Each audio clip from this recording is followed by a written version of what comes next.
नमस्कार मंडळी, मी रोही स्वागत करते आजच्या ब्लॉगमध्ये. गॅस तर काही संपलाच होता म्हणून पेटवली होती चूल. आता चूल पेटवली म्हणलं चाललं आहे स्वयंपाक, पण पोरांना काही बाजूला ठेवता येत नाही, त्यांना घेऊनच बसले होते मी.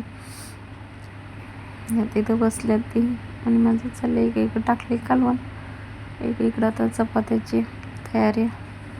पीठ मळून आणलं आहे आणि माझी पोरं आहे इथे तिला बसवली, रडती ती म्हणजे आधी बसते, पण चालायचं जसा स्वयंपाक झाला कसा बनवून.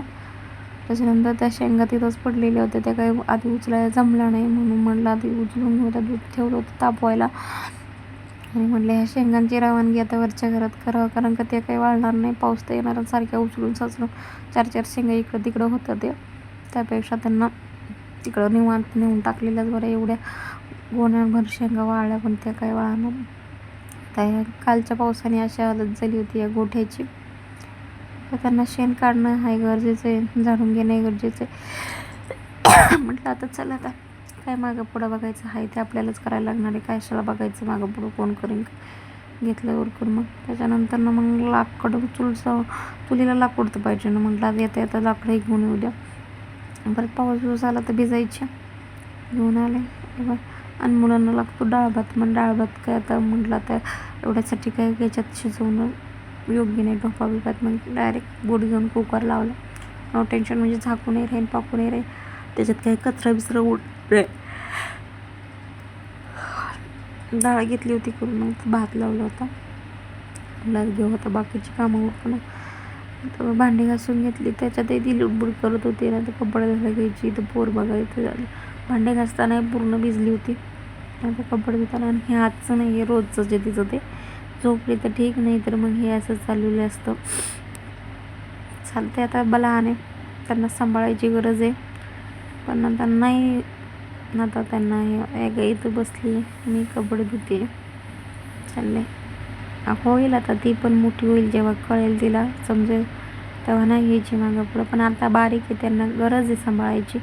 पण आमची माणसं नसतात ते घरी, चालायचं तर एवढं तर सण केलंच पाहिजे ना. आता ज्याची घरभर माणसं जरी असली, तरी ज्याची मुलं त्याला सांभाळायला लागतात. कुणाला म्हणता येत नाही बाबा माझं असं आहे, माझं तसं आहे, मग माझ्यासाठी थांबा. कारण प्रत्येकजणांना प्रत्येकाचं काम अप्रूप असतं. आपल्या कामासाठी कोण थांबत नाही. त्याच्यासाठी मी कोणाला काही म्हणत नाही बाबा थांबा माझ्यासाठी, माझी पोरं सांभाळा, असं काय. ठीक आहे, आज त्यांना गरज आहे, नाही आहे, उद्या होतील मोठी, काही तशीच नाही राहणार ती. चालतंय.